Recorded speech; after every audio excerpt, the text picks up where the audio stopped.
I'm Kourtney Smith. And I'm Elyse Sharp. And we are two nerds who are here to make Shakespeare easier to understand. In this podcast, we will explore as many dimensions to Shakespeare's plays as we can by looking at the text, examining the historical context in which the plays were written, and how his plays are viewed through modern lenses of feminism, racism, classism, colonialism, nationalism, ableism, all of the isms. We will discuss how his plays shaped both the past and present, and, as theater makers, how his plays can be responsibly performed today, all while trying our best to approach his works without giving in to Bardolatry. So, Shakespeare anyone?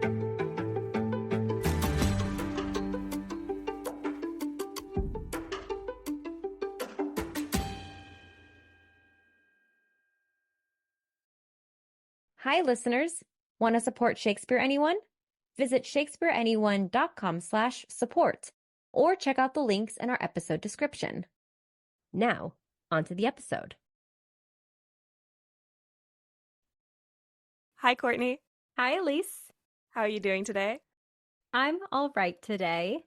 It's getting dark earlier in Los Angeles. Yes, we're recording this before our winter hiatus, even though this is going to come out at the end of December.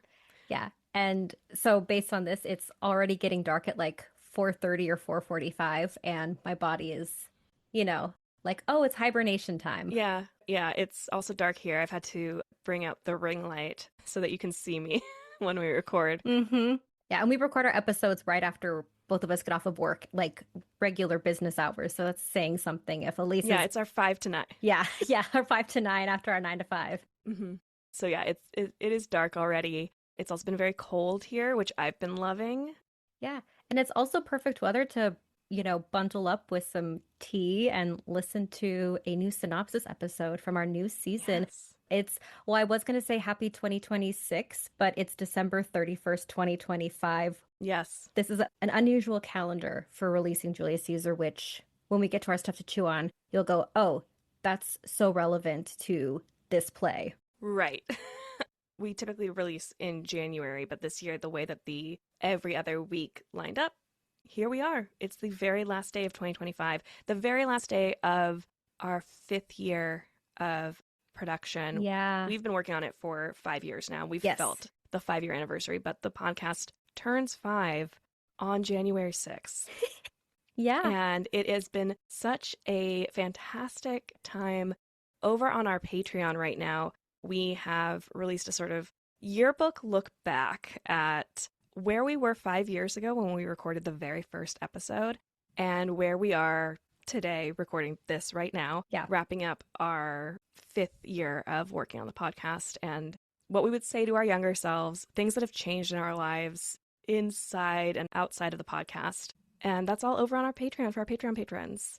Yeah, so if you are a Patreon patron, head over there and check that out. If you are not a Patreon patron and you want to see it, please head over and join us on Patreon. We have multiple tiers, and we would love to see you joining our community for 2026. One quick item of housekeeping, that is that we are celebrating our birthday, and for our birthday, we are offering new Patreon patrons 50% off of their first month through the end of January. You can get 50% off to join our Patreon and get access to bonus content as well as ad-free episodes with code HBD5. That's HBD as in happy birthday and then the number 5. Now, as you mentioned, our new play is Julius Caesar. Yeah, one of the big ones. We were talking briefly before we started recording about how this play is also one that is significant for both of us in different ways. How has it been a big one for you in your life? Well, I guess it hasn't really been a big one in terms of, I guess I kind of oversold it. It's more like this is one of the plays that I read in high school. This is a high school play. This is my sophomore year Shakespeare play that I read in class. And when I read Romeo and Juliet as a student, I was like, what is this? I could not relate to this play. Mm-hmm. And then when I got to Julius Caesar, it was one of those plays that I still wasn't a Shakespeare nerd. I didn't have that awakening until I was an adult. but it was one of those plays that actually like the moral dilemma was something that I had to grapple with as a sophomore, like a 15-year-old Yeah. old. And so I don't have any like performance production or otherwise relationship to this play aside from Okay. this is one of the big ones. It was like Romeo and Juliet, Julius Caesar, and Hamlet were the three that I read and studied when I was in high school. So it's exciting. I guess for me, it's exciting because I now get to, even though I've dabbled in reading and learning little bits about Julius Caesar as an adult outside of high school, it's the first time I'm really going back and looking at it with Mm. a super duper critical lens since I was a 15-year-old sophomore in high school. So I'm really excited because I don't know, I'm interested to see how I view it now Mm. in the 6th year of this podcast. Yeah. For me, listeners who have been listening to the podcast for a while will know that, like, I'm going to go on a bit of a tangent for a second, that I have my Shakespeare journey, Macbeth features pretty heavily in. It was probably like the first time I ever performed any bit of Shakespeare. It's been a sort of bookmark for me in my Shakespeare career. It just keeps coming up in my life. Julius Caesar, though, I've only done it once. I didn't read it in school ever. But for me, it was, by that time I had done Macbeth, I had done Midsummer, Merry Wives of Windsor, Romeo and Juliet, Midsummer Again, and Twelfth Night. And then Michelle Rasky at Magic Circle Theater, which is where I was doing Shakespeare as a teenager, cast me as Mark Antony in Julius Caesar. And this was the first time that I, as a young theater artist, the first time I felt like the power of Shakespeare's words as an actor. And I really felt like, oh, wow, there's something very special here. So shout out to Michelle for casting me in that and like deepening whatever in my brain led us to this. But it was a moment where I went, oh, like Shakespeare writes some really cool things. Yeah, a light switch went off. A little light switch went off, a little like deeper down the rabbit hole. I like that we both had like the depths of Shakespeare's ability to write characters and conflict and ambivalence. Mm-hmm. And there's just a lot of power that goes into this Yeah. particular play that both of us felt at these different stages of our own experience with Shakespeare. Yeah, I like that too. Well, we are going to dive into that more in our Stuff to Chew On episode, which will be our next episode after this. That's where we will talk more about the themes, the motifs, the production history, fun facts about Julius Caesar. But first, we need to start off with what even happens in this play. And so we have, as always, our very detailed synopsis. Yes. Our synopsis episode is a play-by-play of each scene, what happens, who says what, the literal on-the-page detail about the play that you need to understand before going into our Stuff to Chew On and our series. I know everybody wants us to take apart the really powerful speeches and imagery and go through the different characters and who are they and really get into the nuts and bolts of all of these things, and we will. But that will come after our synopsis. This is scaffolding the series so that we're all on the same page, whether you've read Julius Caesar or seen it or have no exposure to it at all. This is what happens scene by scene, all that really great stuff. So we are going to jump in with our synopsis episode first.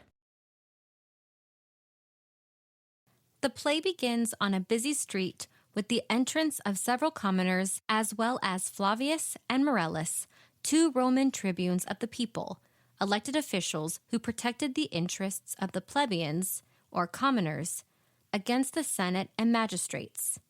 Flavius and Morellus chide the commoners for walking around on a working day without the marks or uniforms of their profession. They engage in conversation with a carpenter and question him on why he is in his best apparel rather than his leather carpenter's apron. Morellus turns to interrogate another commoner, and some confusion, puns, and double entendres ensue when the commoner reveals he is a cobbler. It's like an early modern version of Who's On First, with Morellus repeatedly misunderstanding the cobbler's meaning as the cobbler tries to answer what his profession is. Flavius eventually interjects. The misunderstanding is cleared up, and Flavius asks the cobbler why the cobbler has abandoned his shop for the day and is leading others in the streets instead of working. The cobbler jokes that it is a means to getting himself more work, as the others are wearing out their shoes. Then he honestly reveals that the common people have made today a holiday in order to see Caesar and rejoice in Caesar's triumph. Morellis asks why the people should celebrate and what triumph Caesar has brought home. This bitterness towards Caesar's triumph is because Caesar fought and won against the sons of Pompey, a former Roman general. This was not a battle fought against outsiders, but other Romans. Morellis curses the common people for their stupidity and cruelty for cheering Pompey's demise and asks if they remember Pompey and how they celebrated Pompey's triumphs in the past. And now, he says, they are celebrating the spilling of Pompey's blood via the deaths of Pompey's sons.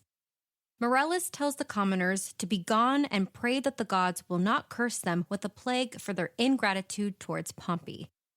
Flavius tells the commoners to gather all other men like them, go to the banks of the Tiber River, and make its shores overflow with their tears as an act of penance. All the commoners exit. Flavius comments to Morellis that the common folk are easily influenced and swayed. He tells Morellis to go one way to the capital, he'll go the other, and they will take down any celebratory decorations that the people have left on statues of Caesar. Morellis asks if they can do that, as today is a feast of Lupercal. Flavius says that it doesn't matter, and that no images should be covered with Caesar's trophies. Flavius continues, saying that he will also shoo the commoners out of the streets where he finds them in two large groups, and encourages Morellis to do the same. Reducing the shows of Caesar's popularity among the people, Flavius says, will make Caesar seem more like just a man, even though Caesar would otherwise be above other men and keep other Romans in fearful servitude. Flavius and Morellis exit. Caesar enters with ceremonial pomp on his way to the Forum to attend the feast of Lupercal festivities. Following in his procession are Antony, who is dressed in running clothes to participate in Lupercal festivities, Caesar's wife Calpurnia, Brutus, Brutus' wife Portia, Decius, Cicero, Cassius, Casca, a soothsayer, and, awkwardly trailing behind, Morellis and Flavius. Caesar calls to Calpurnia, and Casca orders the procession to be quiet because Caesar is speaking. Once quieted, Caesar calls for Calpurnia again, and she answers him. Caesar instructs Calpurnia to stand directly in Antony's way as Antony runs the course. By the way, in the first folio, Caesar repeatedly calls Antony Antonio, but for clarity in our synopsis, we are going to be sticking to Antony. Caesar then calls for Antony and reminds him to touch Calpurnia as he passes her while running, as the elders say it will cure her of her barren condition. Fun fact, the Lupercalia tradition was for young men to run around the palace hill in goatskin loincloths and strike anyone they met on the way with goatskin strips. This supposedly ended sterility for those hit with the goatskin strips. Antony promises to remember, saying that when Caesar says to do something, it is done.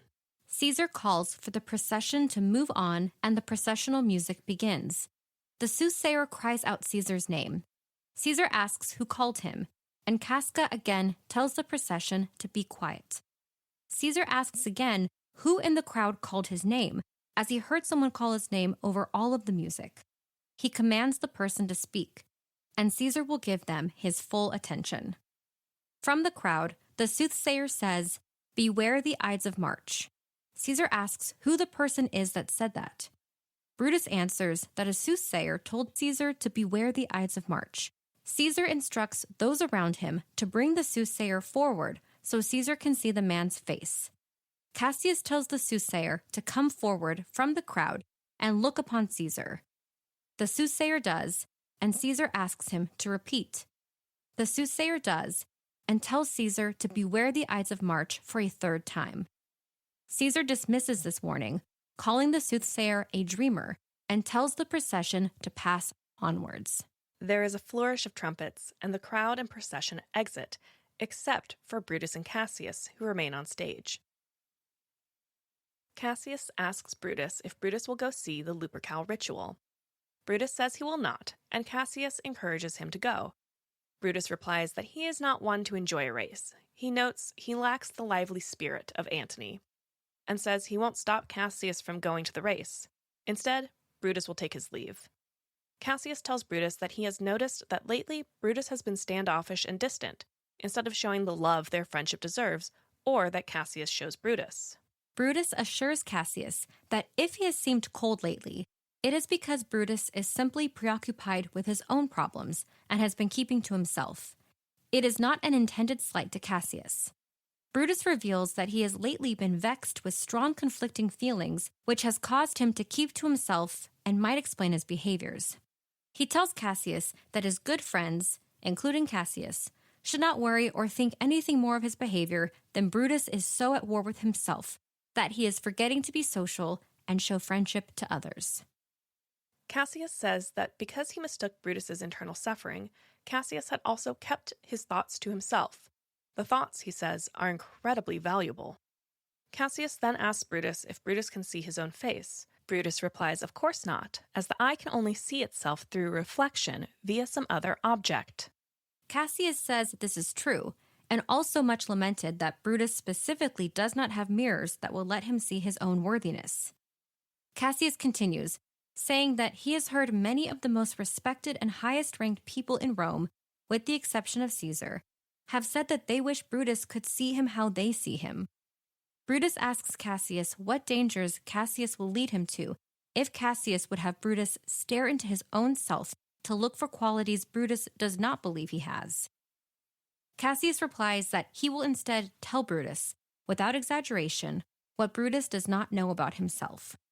Cassius tells Brutus to not be suspicious of Cassius's motives, unless Brutus knows Cassius to be a flatterer to everyone.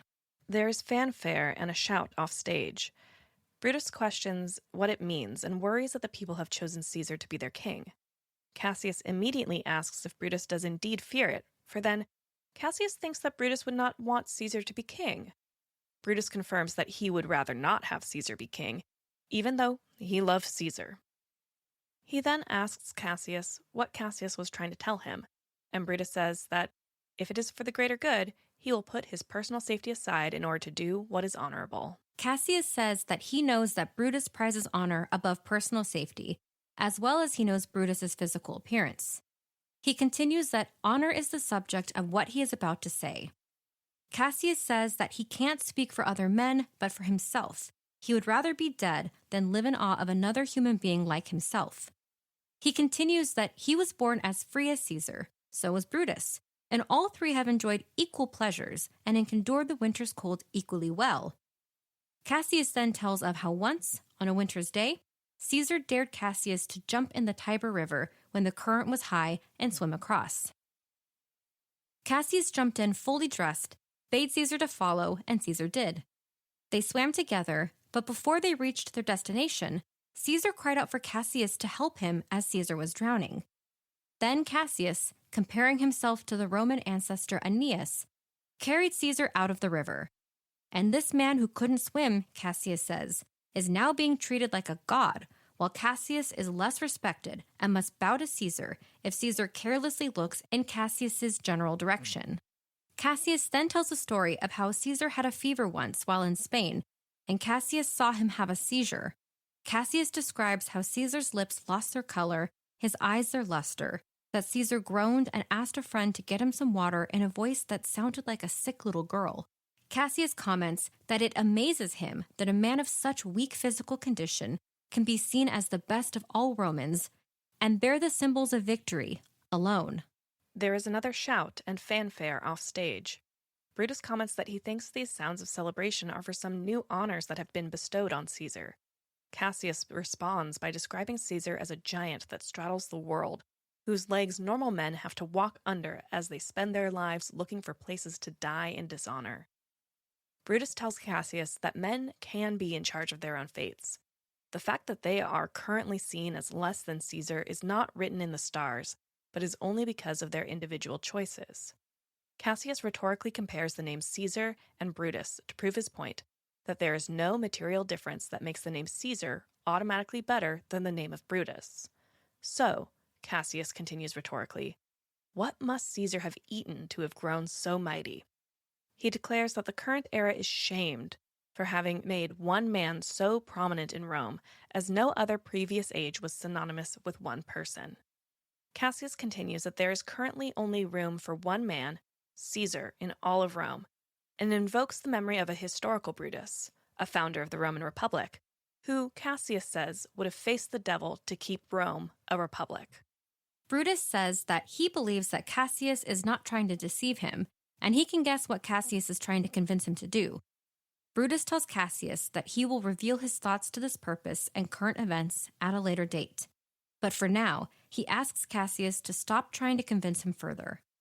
Brutus says that he will consider what Cassius has to say, that they need to find a better time to have a fuller conversation. Until that time, Brutus says, he would rather live in a village than be a citizen of the city of Rome under the future he foresees for the city. Cassius replies that he is glad that what little he said got Brutus so fired up. Then, Caesar and the rest of the processional train enter at a distance. Brutus comments that the Lupercal festivities are finished. Cassius tells Brutus to grab Casca by the sleeve as the procession passes by, and Casca will tell Brutus what has happened today that is worth knowing. Brutus agrees to do this, then points out to Cassius that Caesar looks angry, and the rest of the train looks like children who have been scolded. Calpurnia is pale, and Cicero's eyes are fierce and angry, like how he looks when being debated in the Senate. Cassius replies that Casca will tell them the reason. Caesar then calls Antony, who steps forward. Caesar tells Antony that he wants men in his entourage who are well-fed and well-rested, specifically the opposite of Cassius, who always looks hungry, who Caesar says thinks too much and therefore is dangerous. Antony tells Caesar not to worry about Cassius.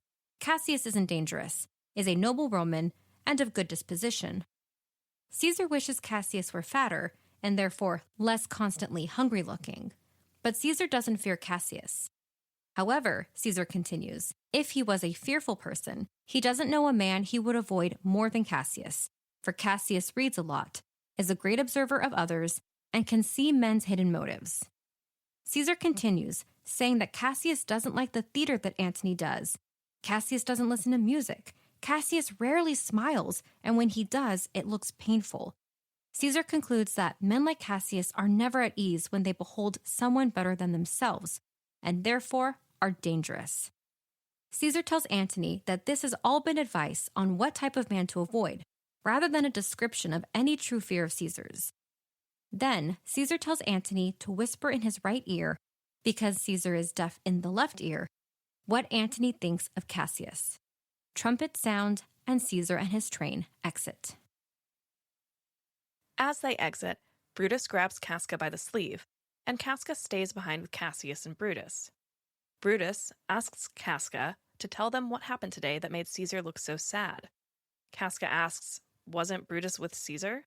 Brutus replies that no, he wasn't, otherwise he wouldn't be asking Casca what happened.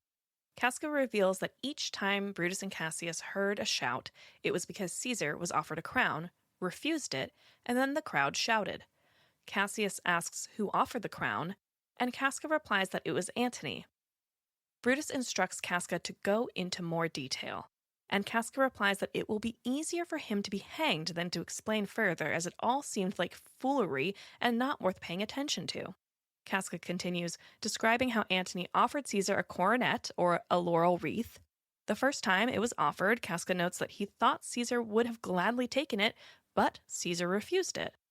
The second time, Casca again thought that Caesar really wanted to accept the crown, but refused it instead. And then, when Caesar refused it again, Casca says that Caesar got so choked up by the cheers from the crowd at his refusal of the crown that Caesar swooned and collapsed. Casca says that he would have laughed at the show, but he didn't want to open his mouth and breathe in the air that was polluted by the breath of the commoners' shouts. Cassius asks Casca to clarify. Did Caesar faint? Casca describes Caesar's seizure, and Brutus confirms that Caesar has epilepsy, which he calls the falling sickness. Cassius quips that the three of them actually have the falling sickness. Caesar doesn't. Cassius means that their fortunes have fallen while Caesar's fame and power continue to rise. Casca doesn't understand what Cassius means and clarifies that he is certain that Caesar collapsed and the common people cheered or hissed as Caesar pleased or displeased them, like theater patrons do when they like or dislike actors in the theater. Brutus asks Casca what Caesar said when he revived after the seizure. Casca responds that before Caesar collapsed and after Caesar had perceived that the crowd was pleased that he refused the crown, Caesar had opened his doublet in front of Casca, and Caesar invited the crowd to cut his throat, as if he had done them an offense. Casca says that if he was a commoner, he would have believed Caesar's shows of humility. It was then, Casca says, that Caesar collapsed. When Caesar came to, he asked the crowd to forgive anything he may have said or done that they found improper as a symptom of his illness. Casca also indicates that Caesar spoke to these commoners as if they were higher ranks than Caesar. Casca reports that 3 or 4 women sighed for Caesar and audibly forgave him, though Casca notes that Caesar could have stabbed the women's mothers and still have been forgiven. This is possibly an innuendo. Brutus states that after that is when Caesar left with his processional train. Casca confirms this. Casca asks if Cicero, who, remember, was a member of the processional train, said anything. Casca replies that Cicero spoke Greek. Cassius asks to what end, and Casca replies that he didn't understand. Casca notes that those who understood Cicero smiled at each other and shook their heads, but for Casca, it was unintelligible. Casca then reveals that, for removing decorations off of Caesar's statues, Morellus and Flavius have been silenced, which either means stripped of their tribuneships, if you read Plutarch, or killed, which is how modern audiences hear it. Casca begins to leave, noting that there was some other nonsense that he didn't relay, but he can't remember the details. Cassius asks if Casca will sup, or eat the evening meal, with him. Casca says no, he has other plans. Cassius asks if Casca will dine, or eat the midday meal, with him tomorrow. Casca says he will, and exits. Brutus comments that Casca has become stupider than Brutus remembers Casca was at school. Cassius replies that Casca just acts stupid, especially when he is plotting something, as this is Casca's way to make men more willing to listen to what he has to say. Brutus acknowledges this does work, then tells Cassius he has to go. Brutus tells Cassius that if Cassius wants to speak further tomorrow, Brutus can go to Cassius's house, or Cassius can come over to Brutus's. Cassius says he will come over to Brutus's and tells Brutus to think about the state of the world until then. Brutus exits. Alone on stage, Cassius addresses the now absent Brutus. Cassius notes that Brutus is noble, but Cassius believes he can manipulate Brutus's honorable character. He continues that anyone who is honorable can be manipulated if they are around people who are not as honorable as they. Cassius shares that he knows Caesar doesn't like him, but Caesar loves Brutus. Cassius imagines that if he and Brutus swapped places right now, he was Brutus and Brutus was Cassius, he, as Brutus, wouldn't be convinced by a Cassius to change his mind about Caesar.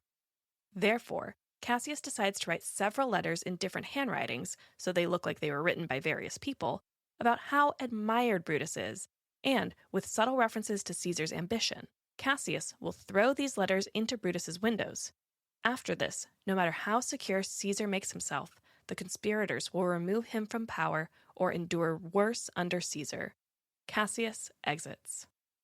Next, in another Roman street, there is thunder and lightning as Casca, with a drawn sword, and Cicero meet. Cicero greets Casca and asks if Casca brought Caesar home from the events of the Lupercalia, then asks why Casca is out of breath and staring at him. Casca asks how Cicero can be so calm when the earth itself is shaking. Casca shares how he has survived storms that have split trees and has seen the waves of the oceans rise and foam as if they would meet the sky, but he has never seen a storm like tonight. It is raining fire. Casca says that there must be either a dispute amongst the gods, or humans have angered the gods to the point that the gods intend to destroy the world. Cicero asks if Casca is talking about something other than the perfectly ordinary thunderstorm. Casca begins listing extraordinary things he's witnessed. He says he saw a man whose hand was on fire, though the man did not seem to feel it and his hand remained untouched. Casca then saw a lion near the Capitol who glanced at him and walked by without injuring Casca. Then Casca encountered a crowd of 100 women pale with fear who swore that they saw men made of fire walking up and down the streets. Casca recalls that yesterday he saw an owl hooting and shrieking in the marketplaces in the middle of the day.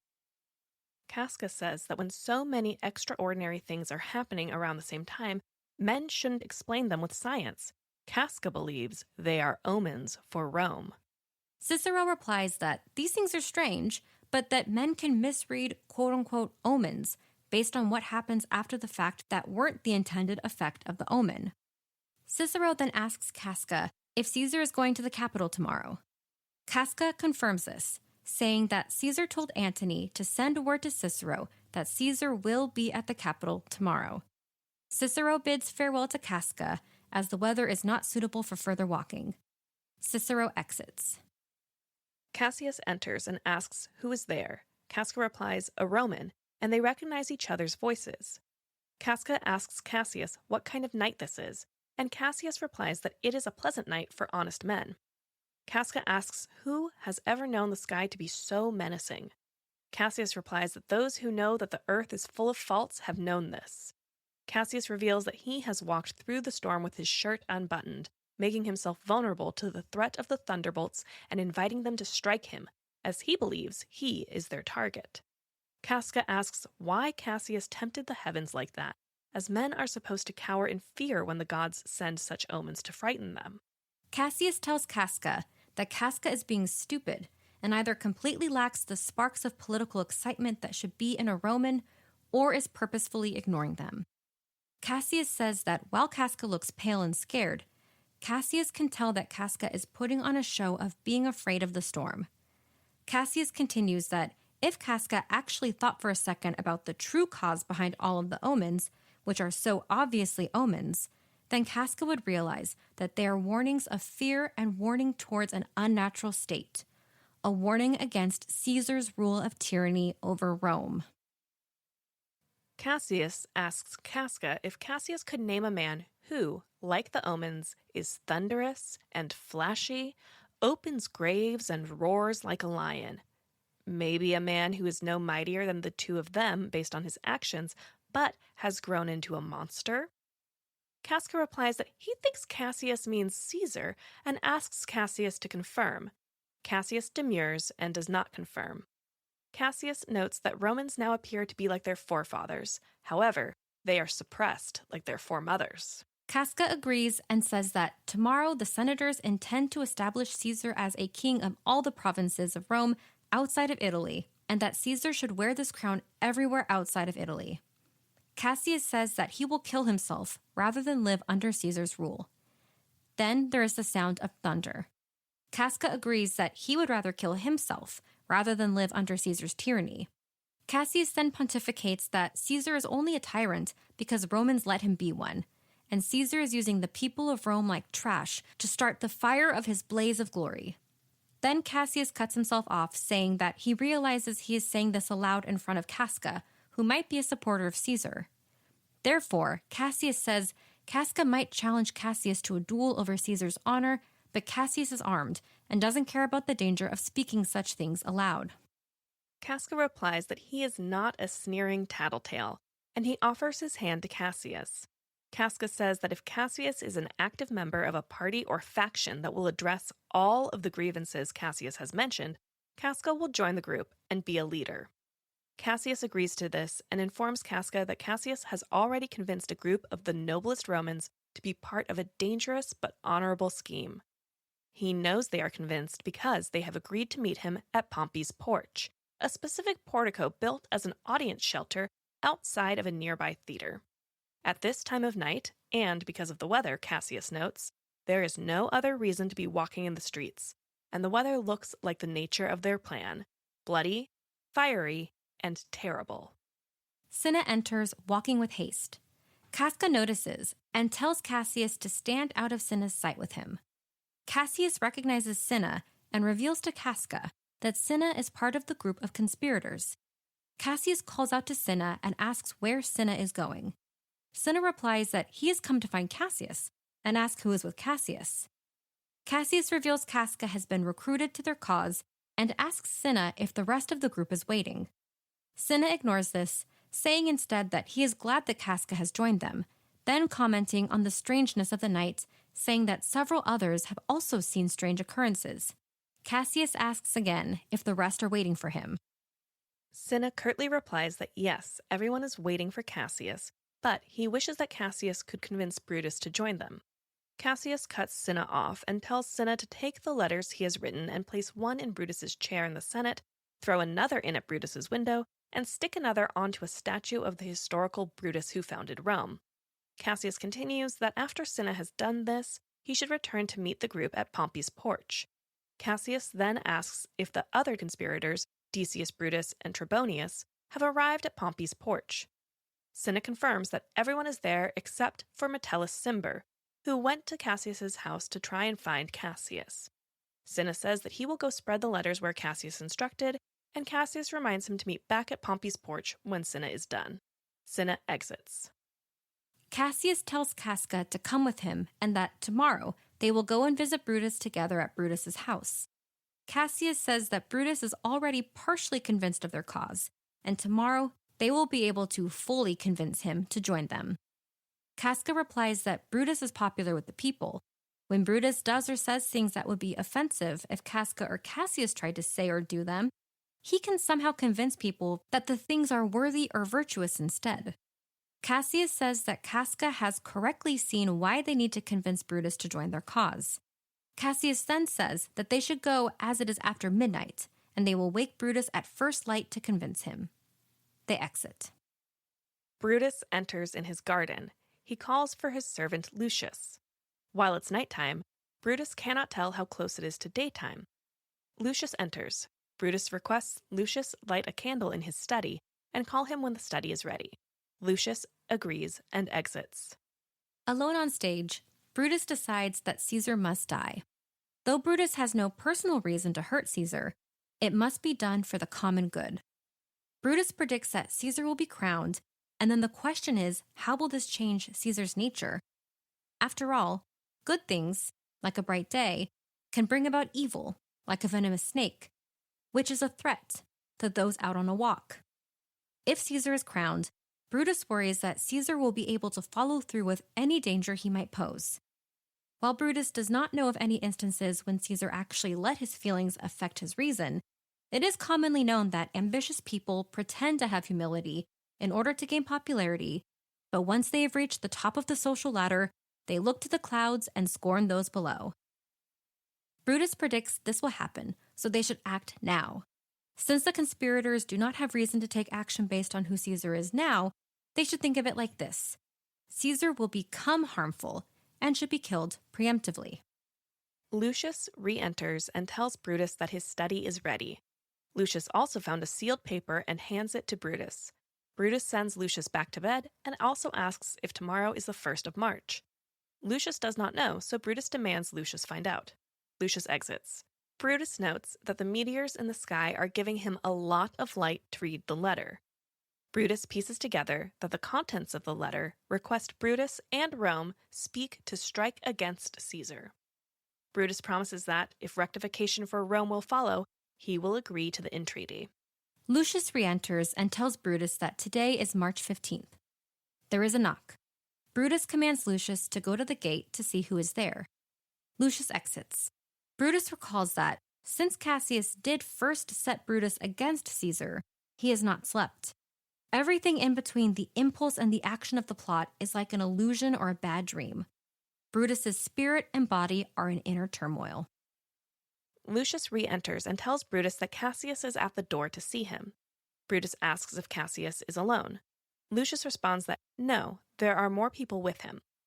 Brutus asks if Lucius knows these people, and Lucius replies that no, they are hidden by hats and cloaks and he cannot identify them.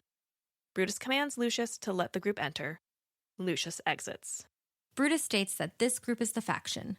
Brutus wonders if it is wrong for the conspirators to do their dangerous plotting at night when evil spirits are free. Brutus then wonders if they will hide themselves during the day to conceal their plan.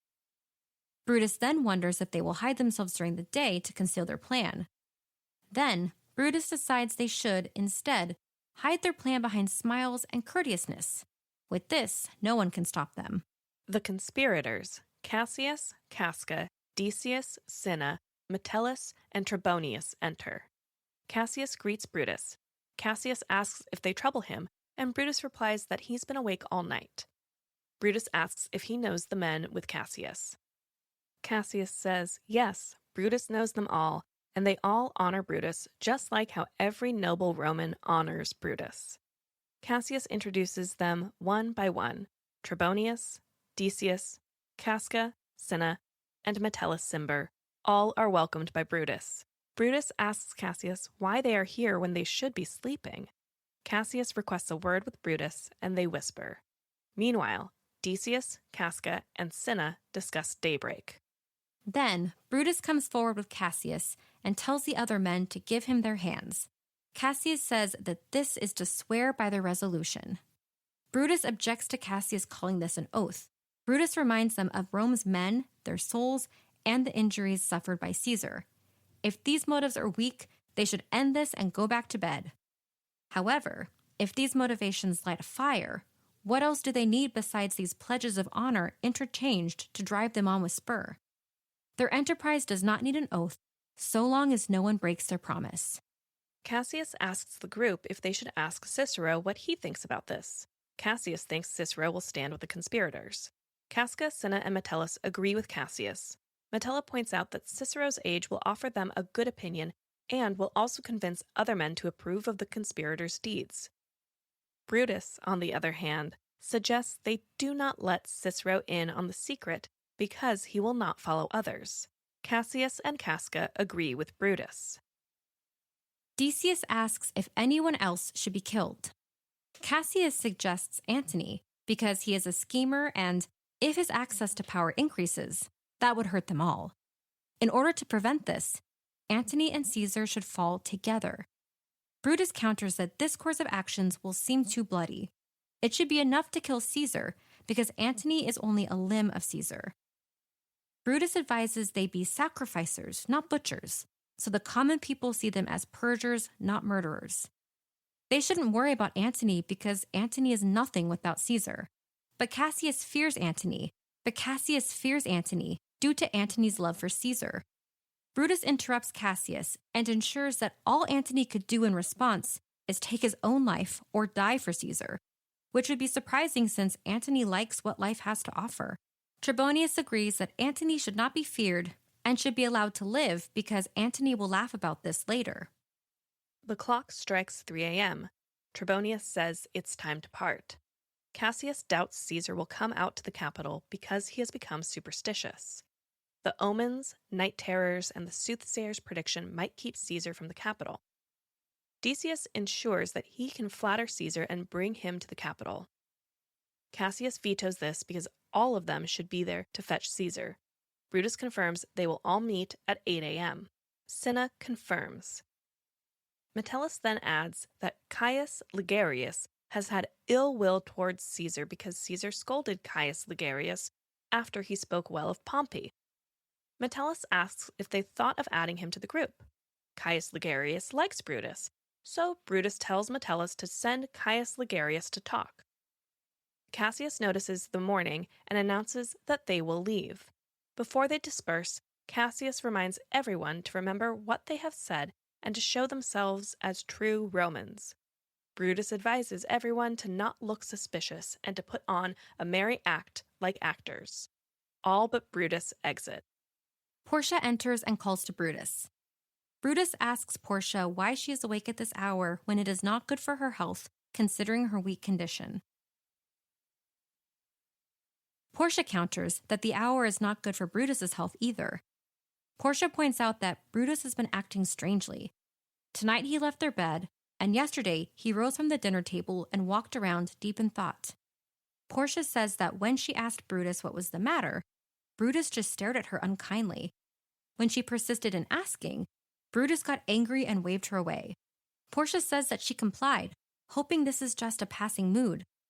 However, whatever is going on will not allow Brutus to eat, talk, or sleep, and she fears that this will change Brutus so that he is no longer himself. Portia pleads for Brutus to tell him what is causing this grief.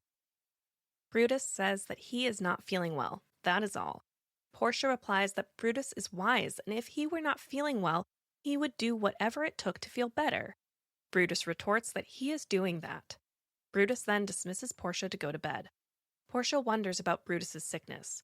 Is it healthy for Brutus to walk around in the dampness of the morning that will make him more sick? Portia says that she has a right to know what's going on.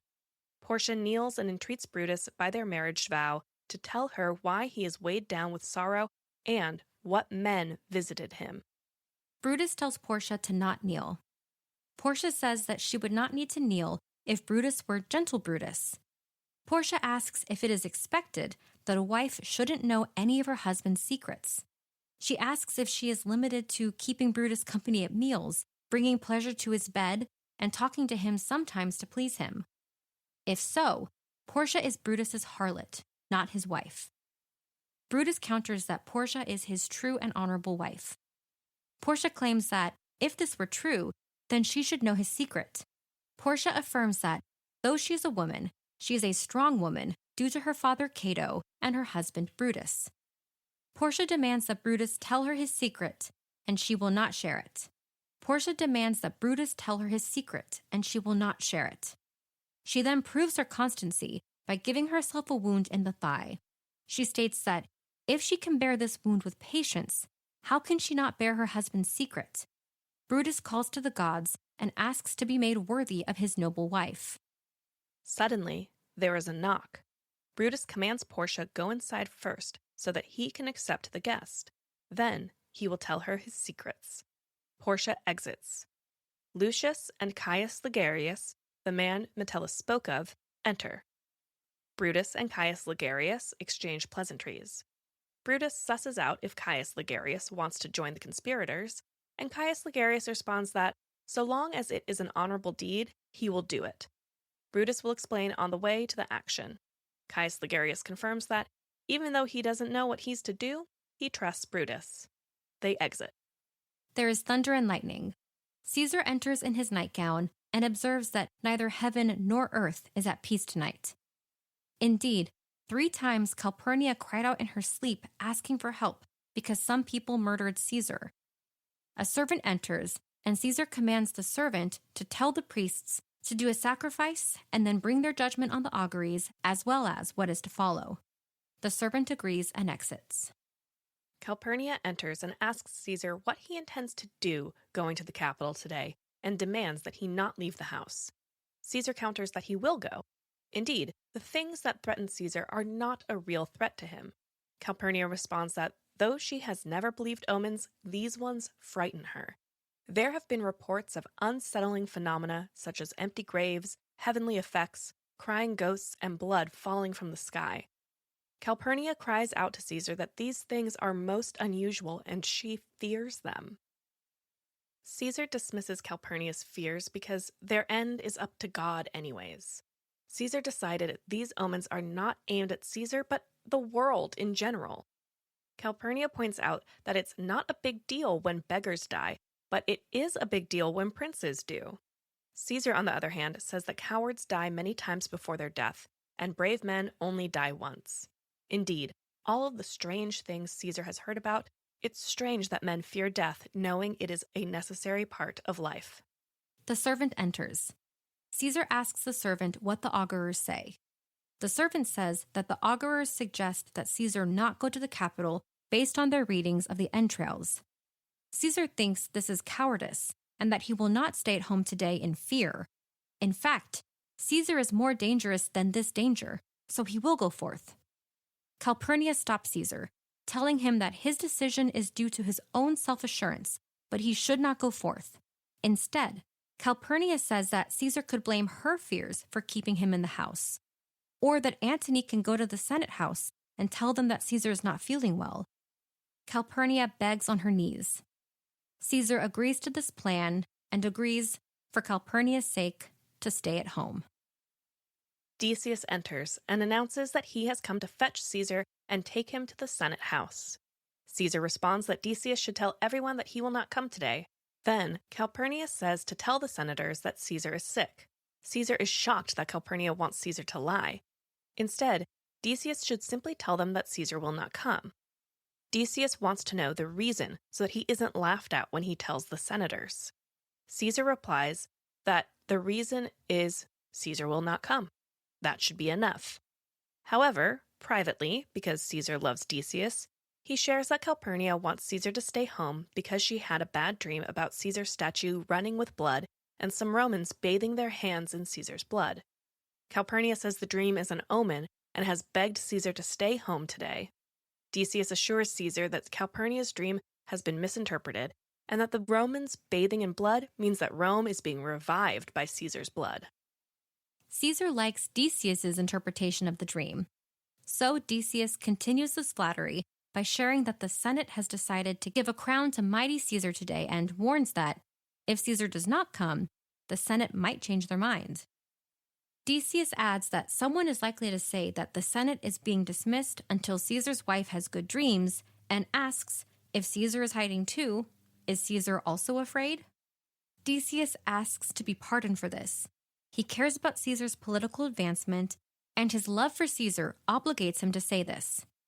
Caesar bursts out that now Calpurnia's fears seem foolish, and he is ashamed he surrendered to her. Caesar demands his robe, because he is going to the Capitol. Brutus, Caius Ligarius, Metellus Cimber, Casca, Trebonius, Cinna, and Publius enter. Caesar says that Decius has already come to fetch him. Caesar then notices Brutus is up early too. Caesar says good morning to Casca and Caius Ligarius and asks for the time. Brutus says it is 8 a.m. Caesar thanks the men for their pains and courtesy. Antony enters. Caesar notices Antony and points out that Antony, despite partying into the night, is also up early. Caesar demands his household prepare within and that he is to blame for being waited on. Caesar is ready for Cinna and Metellus and tells Trebonius that he has a long talk in store for him, so stay nearby. Trebonius agrees. Trebonius then gives an aside that he will be so near Caesar that Caesar's friends will wish Trebonius had been farther. Caesar commands his friends to go in, have some wine, and then they will all go to the Capitol like friends. Brutus says in an aside that being like friends is not the same as being friends, which grieves his heart. Artemidorus enters reading a letter he wrote to Caesar. His letter warns Caesar not to trust Brutus, Cassius, Casca, Cinna, Trebonius, Metellus Cimber, or Decius, and says that Caesar has wronged Caius Ligarius. These men all have the same thought against Caesar. If Caesar is not immortal, he should look around at the men around him. He hopes the gods will defend Caesar. Artemidorus says that he will stand until Caesar passes to give Caesar this letter. If Caesar reads this, Caesar will live. If not, fate will conspire with traitors. Artemidorus exits. Portia and Lucius enter. Portia commands Lucius to run to the Senate house. And quickly. But Lucius asks for the details of this errand, and Portia says that she should not tell him what he should do there. In an aside, Portia asks for the strength to keep this secret and condemns herself and her sex for having a difficult time keeping secrets. Portia tells Lucius to see if Caesar is looking well because he was sickly when he left. Additionally, she tells Lucius to take note of the people who are clinging to Caesar. Suddenly, Portia hears a noise and asks Lucius what the noise is. Lucius replies that he didn't hear any noise. Portia tells Lucius to listen, for she heard an outcry like a disturbance from the Capitol. Lucius reassures Portia that he heard nothing. The soothsayer enters, and Portia asks where he has been. The soothsayer says that he was at home. Portia asks for the time, and the soothsayer says it is 9 a.m. Portia asks if Caesar has gone to the Capitol yet, and the soothsayer says no. He is going to see Caesar walk to the Capitol. Portia asks the soothsayer if he has business for Caesar, and the soothsayer replies that yes, he wants to advise Caesar to be careful. Portia asks if the soothsayer knows of any harm intended towards Caesar. The soothsayer doesn't, but fears there might be a chance of it. The soothsayer says he needs to go to an emptier street because the large group that follows Caesar will crowd a feeble person like himself to death. The soothsayer exits. Portia says she must go inside and laments the weakness of a woman's heart and hopes the heavens will speed up Brutus's undertaking. Portia thinks Lucius might have overheard what she just said and explains to Lucius that this quote-unquote undertaking is that Brutus asked for something Caesar will not grant. Portia demands Lucius run and go tell Caesar that Portia is happy and come back to report back to her what Caesar said to him. Portia and Lucius exit separately. Trumpets sound as Caesar, Brutus, Cassius, Casca, Decius, Metellus, Trebonius, Cinna, Antony, Lepidus, Artemidorus, Publius, Populus Lena, and the soothsayer enter. Caesar notes that the Ides of March have arrived, and the soothsayer counters that they aren't over yet. Artemidorus approaches Caesar with his letter and asks Caesar to read it. Decius also asks Caesar to read a letter on behalf of Trebonius. Artemidorus asks Caesar to read his letter first, as it directly concerns Caesar. Caesar says that he will read anything that concerns him last, prompting Artemidorus to object. Caesar asks if Artemidorus is crazy, and Publius tells Artemidorus to get out of the way. Cassius criticizes Artemidorus for approaching Caesar with a letter in the streets, then urges the group to move along to the Capitol. Caesar and the rest of the group move upstage. As the group moves towards the Capitol, Popilius approaches Cassius and says that he hopes Cassius's plan today is successful. Cassius asks what plan Popilius refers to, and Popilius just says farewell as he heads towards Caesar. Brutus asks Cassius what Popilius said, and Cassius repeats it, commenting that he thinks that their plot may have been discovered. Brutus points out that Popilius is moving towards Caesar. Cassius gets Casca's attention, then asks Brutus what they should do, as either Caesar or Cassius will die today, implying that Cassius will kill himself if their plot is discovered. Brutus tells Cassius to pull himself together and that Popilius Lena must not be talking about their plan to Caesar, as Popilius is smiling and Caesar had no reaction. Cassius replies that Trebonius is right on cue with his part of the plot, as he is drawing Antony away from the Caesar. Trebonius and Antony exit. Decius asks where Metellus Cimber is, as he should immediately offer his petition to Caesar. Brutus says that Metellus Cimber is currently being addressed by Caesar, so Decius should go get close in order to second the petition. Cinna reminds Casca that Casca will be the first to raise his hand against Caesar. Caesar asks if the Senate is ready and what business is on the agenda for discussion. Metellus begins to appeal to Caesar in an over-the-top manner, and Caesar interrupts him, saying that Metellus can just make his petition plainly, as bowing and fawning over Caesar will not move him. Caesar continues and says that Metellus' brother is banished, and if Metellus is trying to petition on behalf of his brother, then Caesar will reject Metellus' request. Caesar says that he, Caesar, does nothing wrong or without cause. Metellus asks aloud if there is any other voice that is worthy to petition Caesar for a repeal of Metellus' brother's banishment. Brutus comes forward, kisses Caesar's hand, and adds his name to the list of voices asking for a pardon for Metellus' brother. Caesar is surprised by Brutus. Then Cassius also joins to ask for Caesar's pardon for Metellus' brother. Caesar replies that he could be moved by their pleas if he was human, or even godlike, but instead he is constant, like the North Star, and therefore will not be convinced to repeal the banishment of Metellus' brother.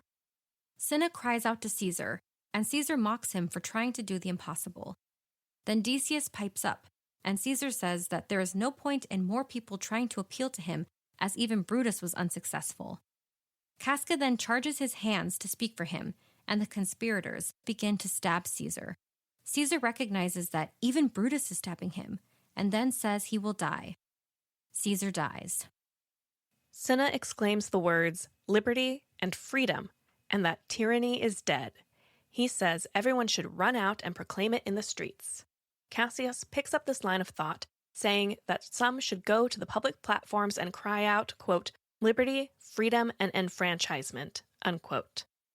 Brutus tells the senators and people in the room to not be afraid or run away, which is what is happening around him.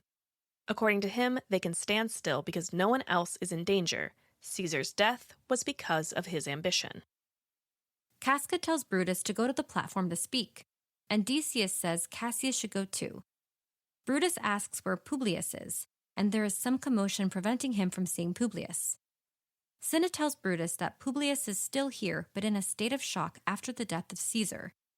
Metellus says they should all stay together in case some ally of Caesar's should try. He is then interrupted by Brutus, who says they do not need to be on their guard. Brutus turns to Publius and tells Publius to cheer up because Publius is not in any danger, nor is any other Roman in danger. Brutus tells Publius to go tell this to others. Cassius tells Publius to leave the conspirators in case the public rushes the Senate. That way, Publius will be out of harm's way. Brutus agrees and says that no one should face consequences for killing Caesar except for the conspirators who were involved. Trebonius enters, and Cassius asks him where Antony is. Trebonius reveals that Antony has run to his house in a state of amazement, and that in the streets, men, women, and children are acting as if it is the apocalypse. Brutus says that everyone's future is up to fate, that every man must die, and they can only live in the present. Casca says that a man who dies 20 years early spends 20 fewer years fearing death. Brutus agrees and says that death is therefore a good thing, and therefore they have done Caesar a favor by reducing the amount of time he spent fearing death. Brutus instructs the conspirators to kneel and bathe their hands in Caesar's blood up to their elbows, smear the blood on their swords, and then walk out of the Senate towards the marketplace, waving their bloody swords and shouting, "Peace, freedom, and liberty." Cassius agrees and repeats the instruction to kneel and wash their hands in Caesar's blood.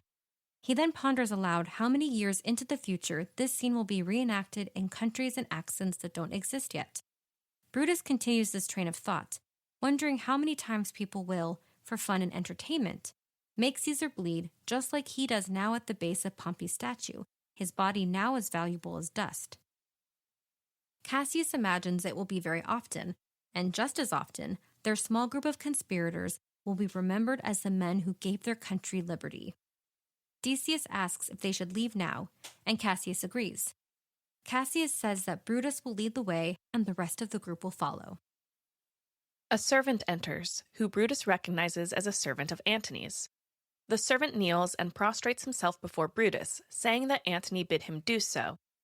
The servant repeats what Antony has instructed him to say. He compliments Brutus, acknowledges that Antony loved Caesar like he does Brutus, and asks on Antony's behalf if Brutus will allow Antony to safely speak with Brutus so Antony can understand why Caesar was killed. The servant continues, saying that Antony shall love Brutus more than Caesar and will follow Brutus through these unprecedented times. Brutus replies that he thinks Antony is a wise and valiant Roman and tells the servant that Antony can safely come to meet with Brutus to learn what he wants to know. The servant exits to fetch Antony. Brutus tells the conspirators that he knows Antony will understand their reasons for killing Caesar and will join their cause. Cassius says he hopes that is true, but Cassius fears Antony and his gut feelings tend to be correct. Antony enters, and Brutus stops the conversation with Cassius to welcome Antony. Antony sees Caesar's body and immediately starts to express his grief. He then turns to the group of conspirators and says that he does not know what their intentions are or who else they plan to kill.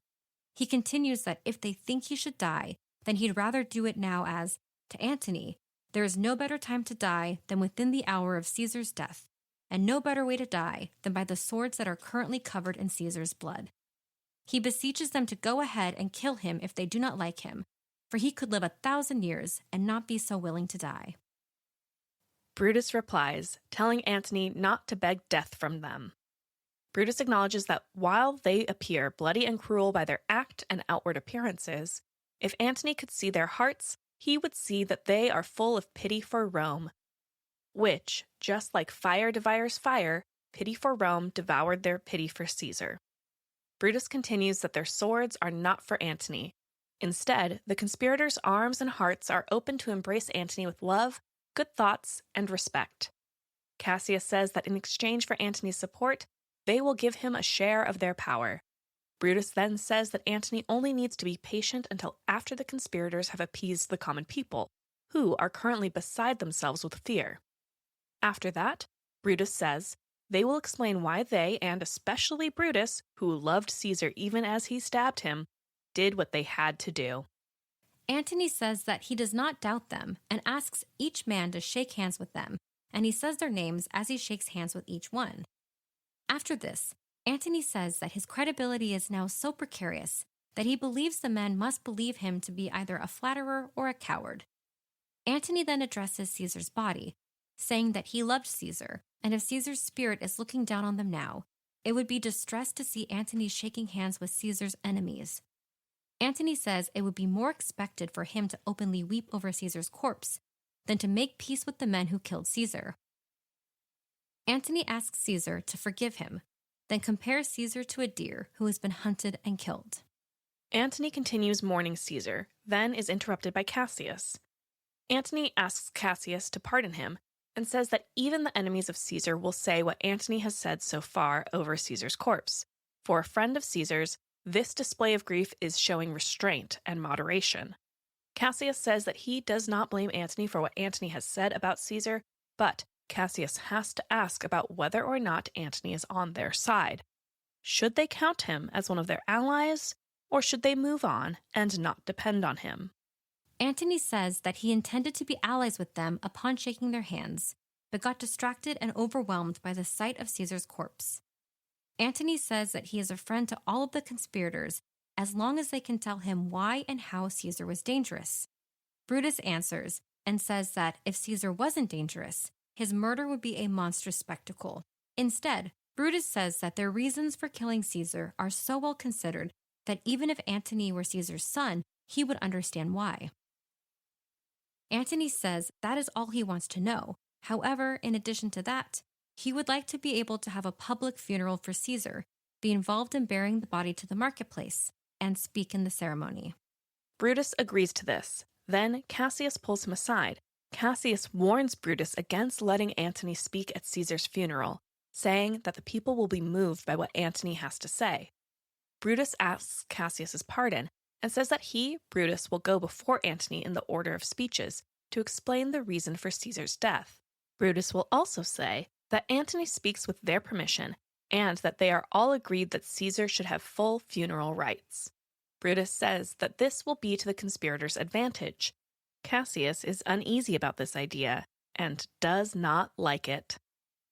Brutus turns back to Antony and tells Antony to take Caesar's body. He further instructs that Antony cannot blame the conspirators in his speech, but can say anything nice about Caesar that Antony wants to say, as long as Antony says that he speaks with Brutus's and Cassius's permission. Or else, Brutus says, Antony will not have any involvement in Caesar's funeral at all. Furthermore, Brutus says Antony will speak in the same place as Brutus after Brutus has spoken. Antony agrees to all of this. Brutus tells him to go ahead and prepare the body. Everyone except for Antony exits. Alone on stage with Caesar's body, Antony begs forgiveness for being so kind to Caesar's murderers. He says that Caesar was the noblest man that ever lived and curses the men who killed Caesar. Antony begins to prophesy over the wounds left in Caesar's body. He foresees a curse that will befall the men of Rome. Civil war will erupt all over Italy, and blood and destruction shall become a new normal as Caesar's spirit seeks his revenge. A servant of Octavius Caesar enters, and Antony asks if he serves Octavius. The servant confirms he does. Antony says that Caesar wrote letters telling Octavius to come to Rome.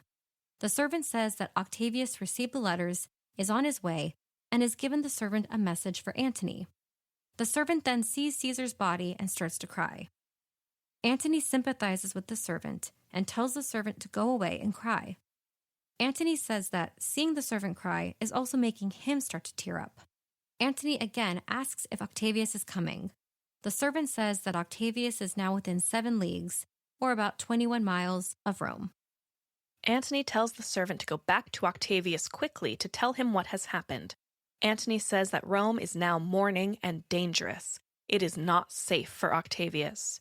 Antony tells the servant to go to Octavius and tell him this, then backtracks and tells the servant to stay until Antony has brought the body to the marketplace. Antony tells the servant that he plans to test the people's reaction to and tolerance of this murder via his speech, and the servant can use their response to Antony's speech to advise Octavius on the state of things. Antony asks the servant for his help with moving the body. They exit with the body. Next, at the Roman Forum, Brutus and Cassius enter with the crowd of plebeians. the plebeians insist on an explanation for the murder of Caesar. Brutus invites him to follow him to the forum and listen to him speak. Brutus tells Cassius to go and split the crowd in two, those that will stay here and listen to Brutus, and those that will follow Cassius and hear him speak. They will both provide reasons for Caesar's death. Brutus goes to the pulpit, as one plebeian declares that he will stay here and listen to Brutus, while another says that he will go listen to Cassius, so the plebeians can compare the answers later. Cassius and some of the plebeians exit. A third plebeian says that Brutus is now at the pulpit and urges others to be silent. Brutus tells the crowd to be patient until he has finished speaking. He addresses the crowd and asks them to hear him out and stay silent so he can be heard. He asks the crowd to believe him out of respect for his honor and says that they can judge him using wisdom and reason. He continues that if there is anyone in the crowd who is a friend of Caesar, they should know that Brutus was just as good a friend. And, Brutus says, if that friend in the crowd asked him why he killed Caesar, Brutus would say that while he loved Caesar, he loves Rome more. Brutus asked the crowd if they would prefer to have Caesar alive and live under Caesar's tyranny, or prefer Caesar to be dead so they can live freely. Brutus continues that as Caesar's friend, he is sad that Caesar is dead, was happy for Caesar's fortune, and will honor Caesar for being valiant. However, Brutus killed Caesar because Caesar was ambitious. Brutus asked the crowd if any of them would have been a bondsman under Caesar, as if there is one, Brutus owes that guy an apology. Brutus asks if anyone would choose not to be a Roman, because then Brutus also owes that guy an apology. Brutus asks if there is anyone out there who does not love their country, because Brutus will apologize to them. Brutus pauses for an apology, and the crowd replies that none of them are offended by this. Brutus says that, therefore, his actions have not offended anyone. Brutus says that he had done nothing to Caesar that the crowd could not do to Brutus. Brutus says that the reasons for Caesar's death have been recorded in the Capitol, but his glory and worthiness remain while the reason he was killed will not be remembered as strongly. Antony enters with Caesar's body, and Brutus points him out, saying that, like everyone else, even though Antony played no part in Caesar's death, Antony will still receive the benefits. Brutus completes his speech by saying that just as he killed his best friend for the common good of Rome, he will use the same dagger for himself should it ever be in Rome's best interest for Brutus to die. Brutus descends from the pulpit as the crowd shouts for him to live. The crowd continues their shouts of support for Brutus, comparing his greatness to Caesar, until Brutus stops them and implores them to let him leave while they stay to listen to what Antony has to say about Caesar's glory.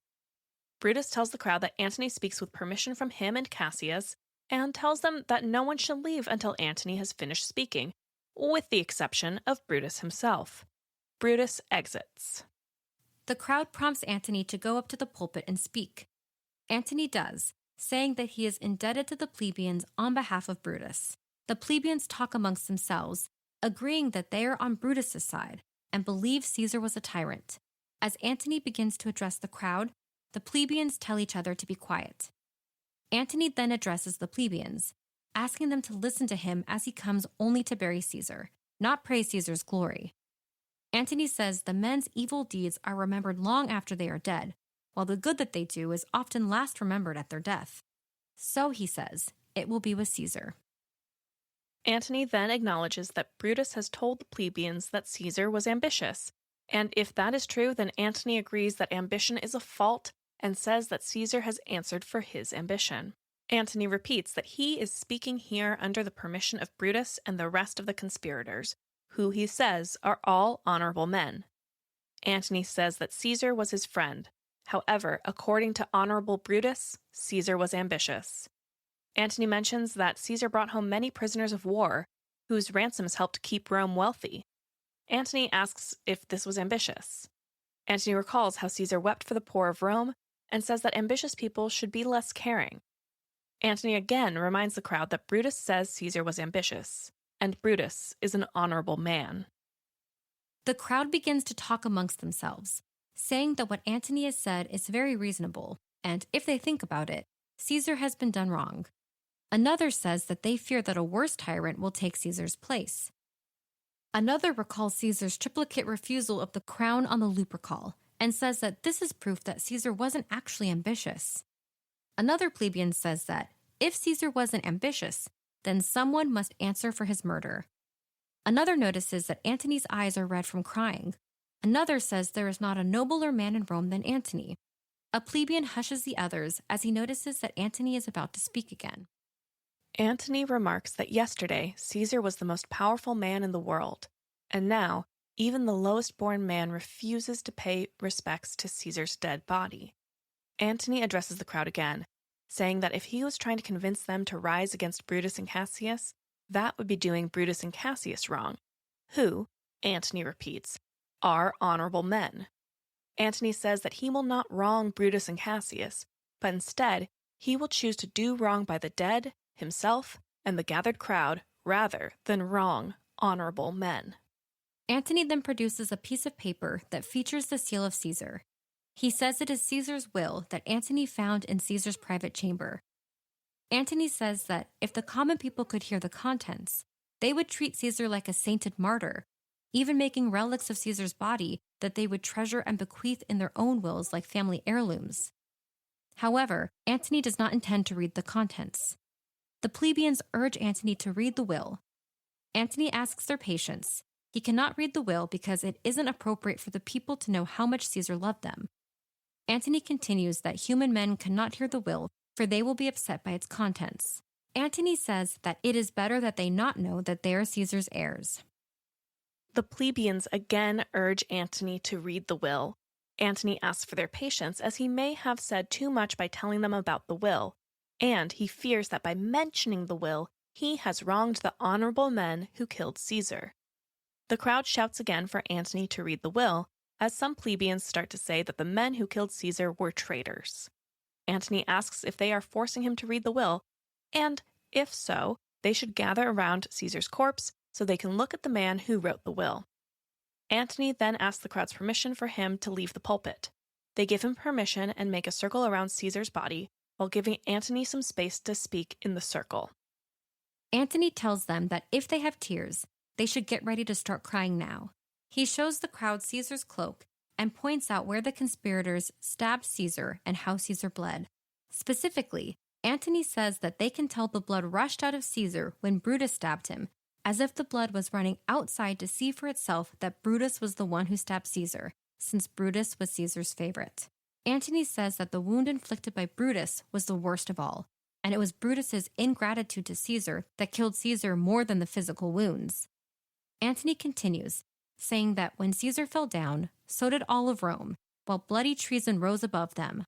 Antony notices that the plebeians are now crying because of the sight of Caesar's cloak, and he tells them to now look at Caesar's actual body.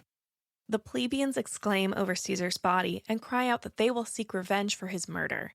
Antony tells them to stay, and they do, saying that they will listen to and follow Antony. Antony asks them to not let his words rile them up to such a sudden desire for mutiny. He reminds the crowd that the conspirators are honorable, and he does not know what sort of personal grudges the conspirators had against Caesar that made them kill him.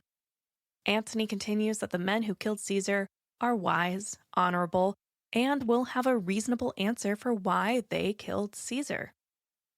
Antony tells the crowd that he is not there to convince them and says that he is not a great public speaker like Brutus. Antony says that he is just a regular guy who loved his friend, Caesar, and the men who gave him permission to speak know this too. He continues, listing all of the rhetorical methods that he says he is not skilled in, and says that he is only speaking plainly, showing the crowd Caesar's wounds and asking the wounds to do the speaking for him. However, Antony says, if he and Brutus switched places, that would be an Antony who could actually move the crowd, even the stones of Rome, to mutiny. The plebeians say they will mutiny, burn Brutus's house, and find the conspirators. Antony asks them again to stay and listen to him speak. They do, and Antony tells them that they are trying to act without cause. He asks what Caesar has done to deserve their love, and tells them they do not know, and decides that he must tell them more about the will. The crowd becomes very excited to see the will. Antony shows the will again and reveals that Caesar has left every Roman citizen 75 drachmas. The crowd is ready to seek revenge again, and Antony tells them to be patient and keep listening. Antony continues that Caesar left the lands he owned to the people to be used as public parks in perpetuity. Antony asks when they will ever see another leader like Caesar. A plebeian says that they will never see another and tells the rest of the crowd to leave the forum.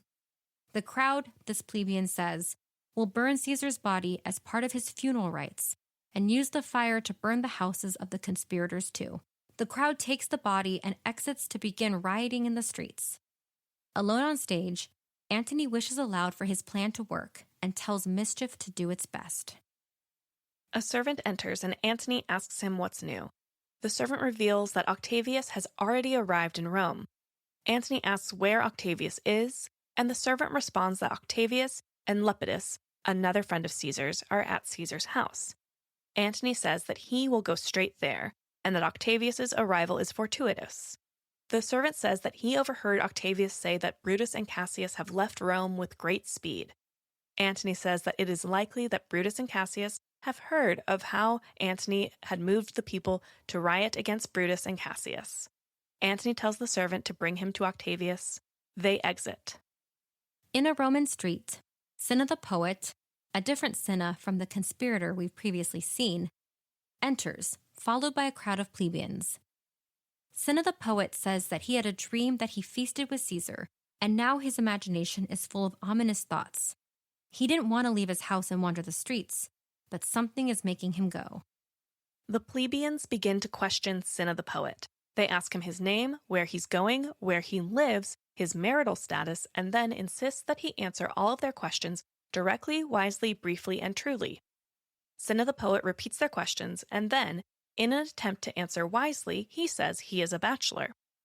One of the plebeians says that this implies that married men are fools, and that the plebeian will hit Cinna the poet for this. The plebeian instructs Cinna the poet to continue directly. Cinna the poet, continuing with the wordplay he has begun, says that he is going directly to Caesar's funeral. Another plebeian asks if Cinna the poet is going there as a friend or an enemy. Cinna the poet says that he is going as a friend. Another plebeian tells Cinna the poet to tell them where he lives briefly. Cinna the poet responds that he lives by the Capitol. Another plebeian tells Cinna the poet to tell them his name. He answers that his name is Cinna. One of the plebeians recognizes this as the name of a conspirator and tells the rest to tear the poet to pieces. Cinna objects, clarifying that he is Cinna the poet. A plebeian says that they should tear or beat him for his bad poetry.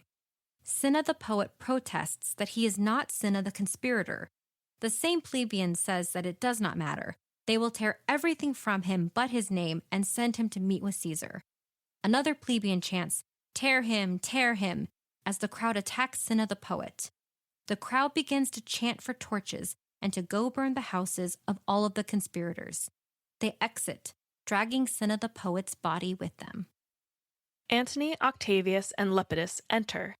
Antony states that certain men must die following Caesar's assassination, and their names are marked with a pinprick. Octavius tells Lepidus that his brother, Lucius, must also die too, and asks Lepidus for his consent. Lepidus consents. Antony pricks Lucius's name. Lepidus mentions Publius, Antony's nephew, and Antony condemns and pricks Publius.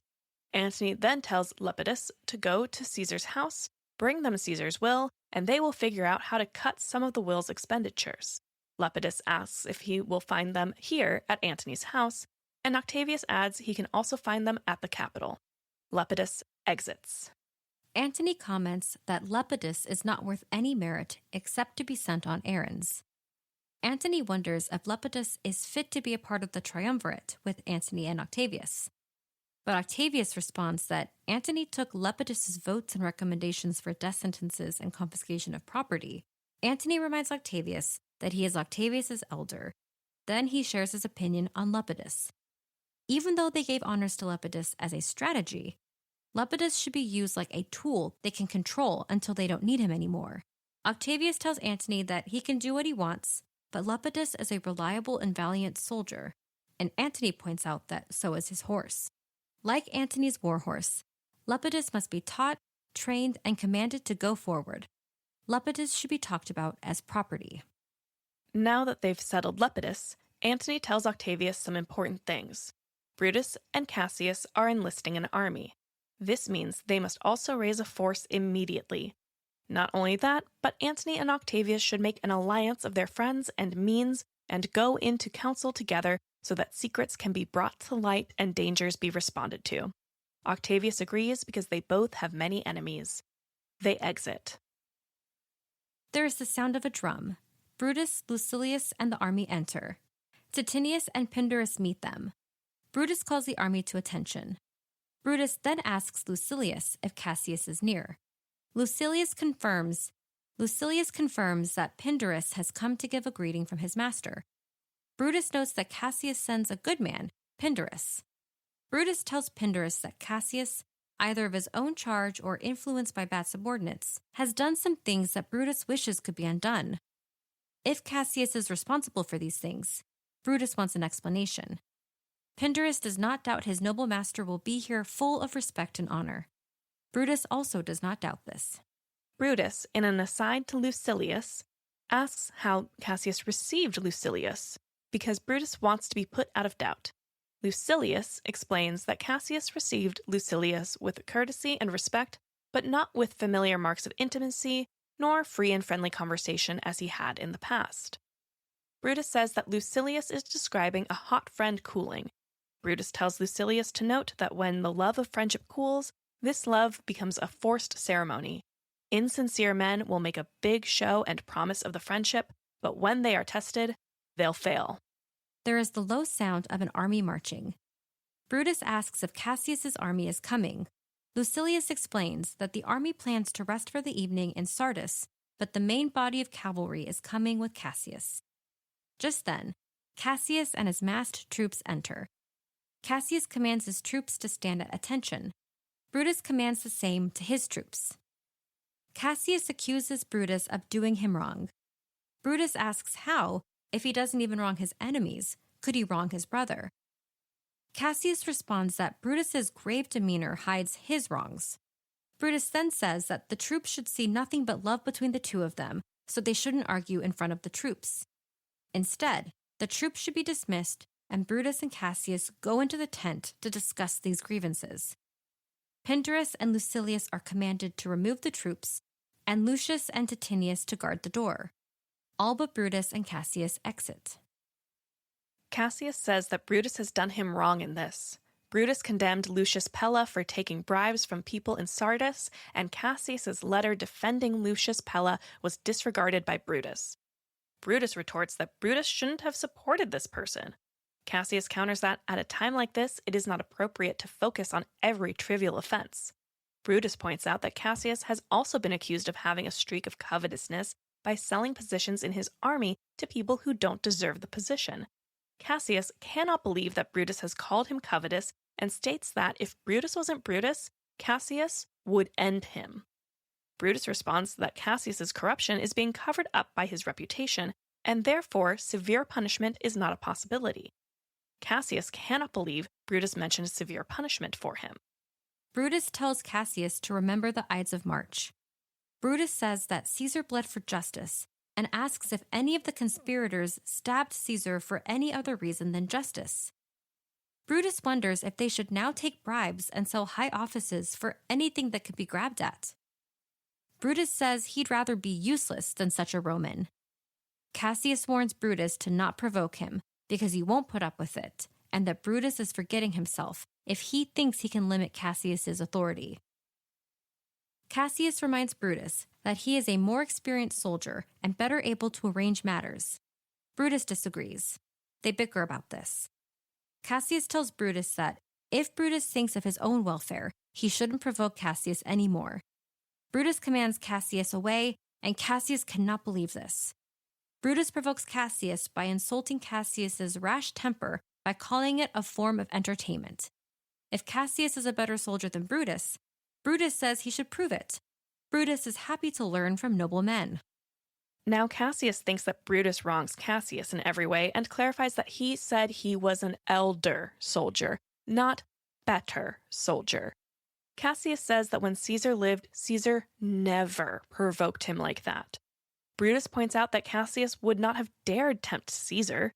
Cassius tells Brutus not to count on his love because Cassius might do something Brutus will be sorry for. Brutus responds that Cassius has already done the thing he should be sorry for. Cassius's threats don't scare Brutus because he is armed in honesty. Brutus asked Cassius for money, but Brutus refuses to raise money in immoral ways. Also, when Brutus asked for money to pay his troops, he was denied it by Cassius. Brutus asks if he should do the same to Cassius. Brutus declares that when he grows covetous like that, he should be dashed to pieces. Cassius denies denying Brutus the money and explains that the person who brought Cassius's answer back to Brutus was a fool. And now, Brutus has broken Cassius's heart. While a friend should endure their friend's weaknesses, Brutus is amplifying Cassius's weaknesses. Brutus says that he doesn't do this until Cassius tries his weaknesses on Brutus. Cassius accuses Brutus of not loving him, but Brutus says he doesn't like Cassius's faults and won't flatter Cassius.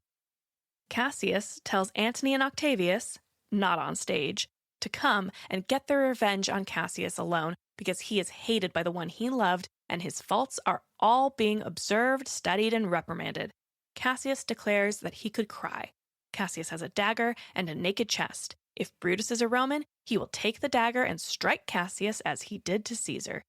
It's clear to Cassius that even when Brutus hated Caesar, he still loved Caesar more than he loved Cassius. Brutus tells Cassius to put away the dagger. Brutus says that Cassius can be angry whenever he wants and do whatever he will, but Brutus will take these insults as no more than a whim. Brutus comments on how different he is compared to Cassius, for Cassius gets angry like a flint making a fire, a spark when struck, and then immediately cold again. Cassius asks if he has lived to see the day when he is mocked by Brutus because his temper has gotten the better of him. Brutus admits that he also was being ill-tempered. Cassius and Brutus reconcile. A poet enters with Lucilius and Titinius. The poet demands to see the generals because there's a grudge between the two of them and they shouldn't be alone. Lucilius tells the poet that he cannot go to them, and the poet responds that nothing but death will restrain him. Cassius and Brutus go out to see what is the matter. The poet shames Cassius and Brutus and demands the two be friends and cites how his age makes him correct. Cassius mocks the poet and Brutus shoos him away because war is not time for eccentricities. The poet exits. Brutus commands Lucilius and Titinius to tell the commanders to prepare the troops to lodge for the night.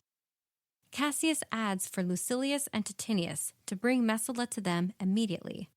Lucilius and Titinius exit. Brutus calls for a bowl of wine. Cassius says that he did not think Brutus could be that angry. Brutus shares that he is sick due to many griefs and shares the cause of his grief. Portia is dead. Cassius asks what is the cause of her death.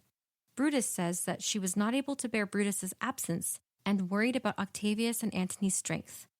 This caused Portia to go into a despair and, when her attendants were gone, she swallowed fire and died. Lucius enters with wine and candles. Brutus no longer wants to talk about Portia and demands a bowl of wine. Brutus says he will bury all their previous unkindness in this drink and drinks. Cassius agrees by requesting a cup of wine from Lucius and drinks of Brutus's love. Lucius exits. Titinius and Messala enter. They all sit close around candles and discuss the situation. Brutus tells Messala that he has received letters that Octavius and Antony are coming with a powerful army by traveling toward Philippi. Messala says that he has letters with the same information. Messala has additional information that Octavius, Antony, and Lepidus have put 100 senators to death through condemnation and outlawry bills. Outlawry is a historical legal punishment that rendered individuals unprotected by the law. Brutus says that his letter mentions 70 senators that die by this, Cicero being one of them. Messala confirms that Cicero is dead by this order. Messala then asks Brutus if he received letters from his wife or if he's written anything in his letters about her. Brutus says no and asks if Messala has heard anything about her in his letters. As a Roman, he must tell the truth. Messala says that Portia is dead and died in a strange manner. Brutus shares that now that Portia has experienced death once, he has the patience to endure dying. Messala agrees that that's how great men should handle losses. Cassius states that he doesn't think he could bear this news as stoically as Brutus. Brutus changes the subject to discuss their work among the living. Brutus asks what they think of marching to Philippi immediately. Cassius does not think it is a good idea, because it is better that their enemies seek them out to waste their means and tire out their soldiers, while their own soldiers get to rest. Brutus counters that those are good reasons, but they need better ones, because the people who live between here and Philippi are only loyal to Brutus and Cassius out of fear and force. If the enemy marches by, the enemy will be able to recruit those people. Instead, Brutus and Cassius's forces must prevent this by going to face the enemies at Philippi. Cassius asks for Brutus to listen to him, but Brutus wants to finish his point first. Brutus continues that their army has grown as big as it can and their cause is ready. Their enemy continues to grow, but their forces can only decrease. They must ride this high or they will lose out. Cassius agrees to this plan, and they will march along and meet at Philippi. Brutus notes that it is late and there is no more to say. Brutus says goodnight to Messala, Titinius, and Cassius. Cassius tells Brutus that the night started badly and they should never let a division like this happen again. Brutus agrees. Cassius, Titinius, and Messala exit. Brutus requests his gown from Lucius. Brutus notices that Lucius is tired from staying up on the watch and tells him to call Claudio or some other men to relieve Lucius. Lucius calls Varus and Claudio. Varus and Claudio enter. Brutus asks them to sleep in the tent, but they might be woken up later to go on business to Cassius. Varus agrees that they will stay awake and alert for anything Brutus wants them to do. Brutus tells them no, he might not need to use them, so they should get some sleep. Brutus finds a book in his gown and asks Lucius to play his lute. Brutus won't keep him awake very long, and if Brutus lives, he'll be good to Lucius. Lucius plays. Lucius plays a sleepy tune and falls asleep. Brutus says goodnight to Lucius and takes his instrument so it does not break. Brutus tries to find which page he left off in his book. Then the ghost of Caesar enters. The candle is dimly lit, so Brutus has trouble seeing it. Brutus asks who comes, but receives no answer. Brutus thinks he sees an apparition like a god, angel, or devil that scares him. Brutus demands whatever it is to speak. The ghost says it is Brutus's evil spirit. Brutus asks why the ghost has come. The ghost has come to tell Brutus that Brutus shall see him at Philippi. The ghost exits. Brutus tells the vanished ghost that he wants to talk more. Brutus wakes up Lucius, Varus, and Claudio and asks if they saw anything, and they all say no. Brutus commands Varus and Claudio to go and bring greetings to Cassius and ask him to get his soldiers marching first, and Brutus's will follow. Varus and Claudio agree. All exit. Octavius, Antony, and their army enter. Octavius tells Antony that their hopes have been answered. Even though Antony said that the enemy would not come down to Philippi, that is not true. Brutus and Cassius's armies are nearby and mean to challenge Octavius and Antony here at Philippi before their army has issued a challenge. Antony says that he knows why they're doing this, to make it seem like they are courageous. But this is not true. A messenger enters and announces to the generals to be prepared because the enemies approach with a great display as if they are about to attack. Antony tells Octavius to lead his forces out slowly on the left side of the field. Octavius says that he will take the right and Antony should take the left side. Antony asks Octavius why he is opposing him at this critical moment. Octavius says he is not crossing Antony. This is what Octavius is going to do. There is the sound of a drum. Brutus, Cassius, and their army, including Lucilius, Titinius, and Messala, and others, enter. Brutus points out that Antony and Octavius haven't advanced, and they want to talk. Cassius tells Titinius to stay put, and they must talk to them. Octavius asks Antony if they should give a sign of attack. Antony responds that no, they will respond when Brutus and Cassius attack. Antony tells Octavius to step forward because Brutus and Cassius want to speak with them. Brutus asks if they should speak before they fight, because good words are better than bad fighting. Antony points out the good words he spoke when Brutus killed Caesar. While they don't know the effectiveness of Antony's fighting, Cassius and Brutus note that Antony does a lot of warning about how he's going to attack. Antony retorts that while the scoundrels who killed Caesar gave him no warning before they killed him, they did flatter Caesar. Cassius then reminds Brutus that Antony wouldn't be insulting them today if Cassius had had his way. Remember, Cassius wanted to kill Antony too. Octavius changes the subject so they can get to the real business. Octavius draws his sword against the conspirators and states that he will not put his sword away until he has avenged Caesar's 33 wounds, or the traitors have killed him too. Brutus responds that Octavius will only die by traitors if there is an insurrection amongst his own army. Octavius hopes so because he wasn't born to be killed by Brutus. Brutus and Cassius call Octavius dishonorable. Octavius calls Antony to go and tells Brutus and Cassius that if they dare to fight today, to come to the field and, if not, when they have the courage. Octavius, Antony, and their army exit. Cassius says that things will end up however they will, but that, metaphorically, the storm is up and everything is at stake. Brutus asks for a word with Lucilius, and they speak apart from the others. Meanwhile, Cassius tells Messala that today is his birthday and asks Messala to witness that, against his will, like Pompey, he has to bet all of their freedoms on one battle. While Cassius didn't believe in omens by the gods, he has now partly changed his mind and believes in signs foretelling fate. For example, when they were coming from Sardis, 2 eagles flew down on their flag and ate from their soldiers' hands. But the eagles flew away, and now scavenging birds fly overhead, looking down on their soldiers like prey to eat after the soldiers die. Messala tells Cassius not to believe it, but Cassius reassures Messala he believes it only partly and is hopeful. Brutus comes forward with Lucilius. Cassius tells Brutus that he hopes the gods will be friendly to them and that they can live into old age. But if the worst-case scenario happens, this will be the last time they speak. What is the plan if they lose? Brutus thinks it's cowardly to commit suicide like Cato, so he will be patient and see what outcome the gods have in store for them. Cassius confirms that if they lose the battle, Brutus will be willing to be led in chains through the streets of Rome by the victors. Brutus says no, he will never return to Rome in chains because he is too great for that. However, today is the day they end what the Ides of March began.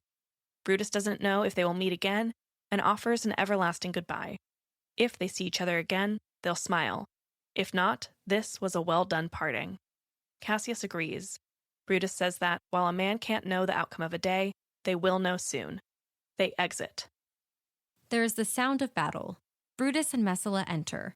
Brutus tells Messala to ride and give written orders to Cassius's army on the other side. There are more sounds of battle. Brutus continues that Cassius's army should surprise attack right now because he thinks Octavius's forces are demoralized and a sudden push would defeat them. Brutus and Messala exit. Sounds of battle continue. Cassius and Titinius enter. Cassius points out to Titinius that his own soldiers are running away and that he has become an enemy to his own army. When Cassius's flag bearer ran away, he killed him and took back his flag. Titinius says that Brutus gave orders too soon. He had an advantage on Octavius but took it too early, and they are surrounded by Antony's soldiers. Pindarus enters and tells Cassius to retreat further because Antony has overrun their camp. Cassius proclaims where they are is far enough. Cassius looks out in the distance and asks Titinius if his tents are on fire. Titinius confirms. Cassius asks Titinius to go on horseback towards the camp to see if the soldiers are friends or enemies, and then return to report back. Titinius agrees and exits. Cassius tells Pindarus to climb higher on the hill because his eyesight was always bad and to watch Titinius and report back what he sees on the field. Pindarus exits. Cassius meditates on his life beginning and now ending on the same day, his birthday.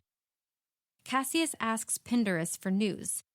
Pindarus shouts that, though Titinius is surrounded by horsemen, he continues onward as the horsemen rapidly approach him. Now some of the men dismount, and Titinius also dismounts. Titinius has been taken captive, and the horsemen celebrate. Cassius commands Pindarus to come down from the hill. Cassius then calls himself a coward because he has lived long enough to see his best friend taken captive. Pindarus enters. Cassius reminds Pindarus that Pindarus is his prisoner because Cassius spared Pindarus's life. In return for this, Pindarus swore to do whatever Cassius commanded. Now, Cassius expects Pindarus to keep that oath. Cassius tells Pindarus he is a free man, hands Pindarus a sword, and commands Pindarus to run the sword through Cassius's chest. Cassius says that Caesar will be avenged with the same sword that killed him. Pindarus stabs and kills Cassius.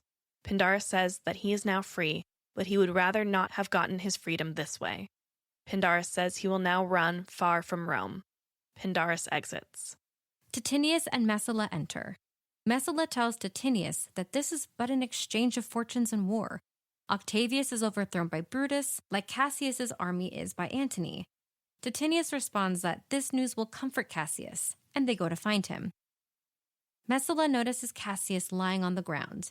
Titinius says that Cassius is lying like he is dead, and that Cassius is dead. Titinius laments that they are finished, and it was Cassius's doubts about Titinius's mission that caused him to kill himself. Messala blames despair for bringing Cassius to this end. Titinius asks where Pindarus is, and Messala tells Titinius to seek Pindarus out, while Messala meets Brutus to give him the report about Cassius. Titinius agrees to the plan. Messala exits. Titinius wonders why Cassius sent him out on this mission in the first place. Titinius says that he met with Cassius's allies who placed a wreath of victory on his head to give to Cassius. But did not Cassius hear their shouts? Unfortunately, Cassius misunderstood everything. Titinius places the victory garland on the deceased Cassius's head to follow through on Brutus's request. Titinius calls out to Brutus to come see how much he loved Cassius, and then, with Cassius's sword, Titinius stabs himself and dies. There are more sounds of battle. Brutus, Messala, young Cato, Strato, Volumnius, and Lucilius enter. Brutus asks Messala where Cassius's body lies. Messala points toward where Titinius is in mourning. Brutus sees that Titinius's face is upright, and Cato says that Titinius is dead. Brutus blames Caesar's spirit for turning their swords upon themselves. Cato notices that Titinius crowned the dead Cassius. Brutus wonders if there are any other Romans, such as Cassius and Titinius, alive, and says goodbye to these two, the last of all Romans. Brutus says that he owes more to Cassius than he shall ever be able to repay. Brutus commands Cassius's body be sent to Thasos and not be at the camp, because that will discourage the army. Brutus then commands Lucilius and Cato to come to the field, and Labeo and Flavio to send armies forward. It is 3:00, and they will test their luck in a second battle. All exit. The sound of battle. Brutus, Messala, young Cato, Lucilius, and Flavius enter. Brutus commands the soldiers to keep their heads up. Brutus exits fighting, followed by Messala and Flavius. Cato challenges their enemies to fight him and proclaims his name as the son of Marcus Cato, an enemy to tyrants and a friend to Rome. Soldiers enter and fight. Lucilius impersonates Brutus by proclaiming that he is Marcus Brutus. Just then, Cato is killed. Lucilius says that Cato died as bravely as Titinius and must be honored. A soldier tells Lucilius to surrender or die. Lucilius responds that he will only surrender in death. If the soldier can kill the great Brutus, he will be honored. The soldier responds that they must not kill Brutus, because Brutus is a noble prisoner. Antony enters. The soldier tells Antony that Brutus is taken captive. Antony asks where Brutus is because, remember, Lucilius is pretending to be Brutus. Lucilius responds that Brutus is safe and no one will ever take Brutus alive.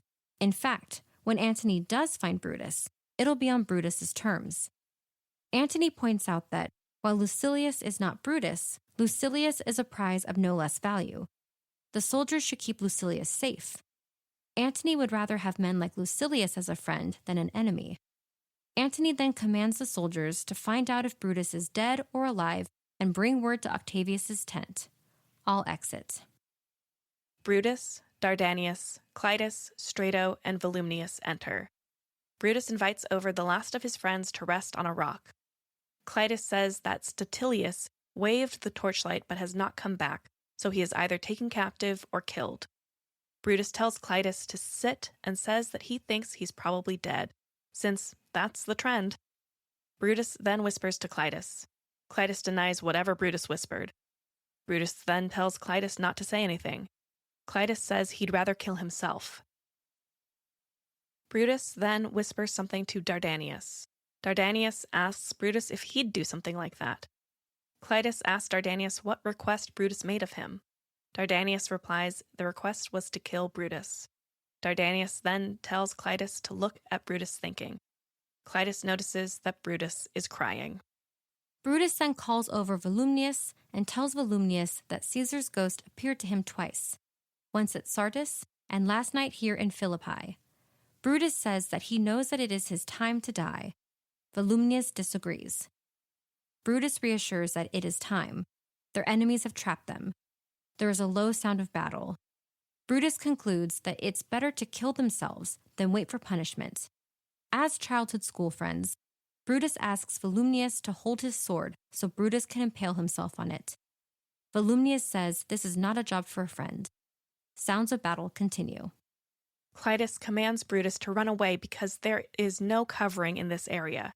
Brutus says farewell to Clitus, Dardanius, Volumnius, and even Strato, who has been asleep this whole time. Brutus tells his countrymen that he's only known men who were true to him and that he will have glory in this defeat. More glory than Octavius or Antony will gain in their paltry victory. Brutus says a final goodbye to all of them because his body has labored, and now he wants to rest. There is another sound of battle and a cry from offstage telling everyone to run away. Clitus tells Brutus to run, and Brutus says he will follow. Clitus, Dardanius, and Volumnius exit. Brutus asks Strato to stay with him. Brutus compliments Strato as a man of a good reputation with some honor to it. Brutus then asks Strato to hold up his sword and turn away his face while Brutus impales himself on the sword. Strato agrees by shaking Brutus's hand first. They say goodbye. Brutus runs into the sword and tells Caesar to rest, for he killed Caesar half as willingly as he killed himself. Brutus dies. There is the sound of battle and a sound of retreat. Antony, Octavius, Messala, Lucilius, and the army enter. They see Strato, and Messala asks Strato where his master Brutus is. Strato responds that Brutus is free from captivity. The conquerors can only make a fire of Brutus's body because Brutus defeated himself, and no man can have the honor of Brutus's death. Lucilius says this is how Brutus should be found, and it proved his prediction correct that they'd meet Brutus on Brutus's terms. Octavius says that he will take anyone who served Brutus into his service. Messala asks how Brutus died, and Strato says that he held up the sword and that Brutus ran into it. Since Strato did the last service for Brutus, Messala recommends that Strato join Octavius. Antony reflects that Brutus was the noblest Roman of them all, and that all of the conspirators, except for Brutus, killed Caesar in envy. Brutus was the only one who did what he did based on high ideals and for the common good. Brutus's life was noble, so nature would say Brutus was a man. Octavius says Brutus should have proper burial rites. Brutus's body will rest in Octavius's tent later, and later he will have an honorable ceremony for a soldier. Octavius commands someone to order the army to rest, and they'll celebrate the glories of this happy day. All exit. And that's Julius Caesar. Thank you for listening, and thanks to Nat Yonce for editing this episode.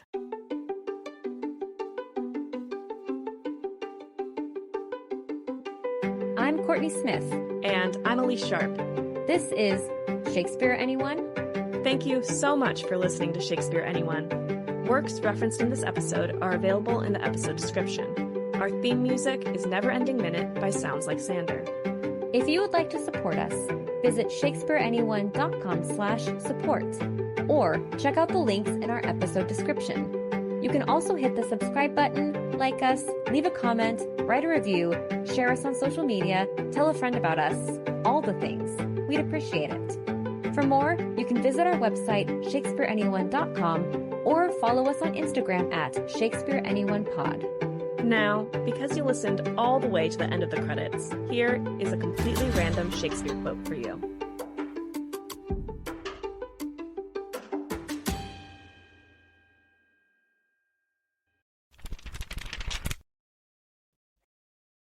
Hi, my name is Ruben Ramirez from the Borderland Shakespeare Collectiva. This quote is from The Taming of the Shrew, Act 4, Scene 3, said by Catherine. My tongue will tell the anger of my heart, or else my heart, concealing it, will break.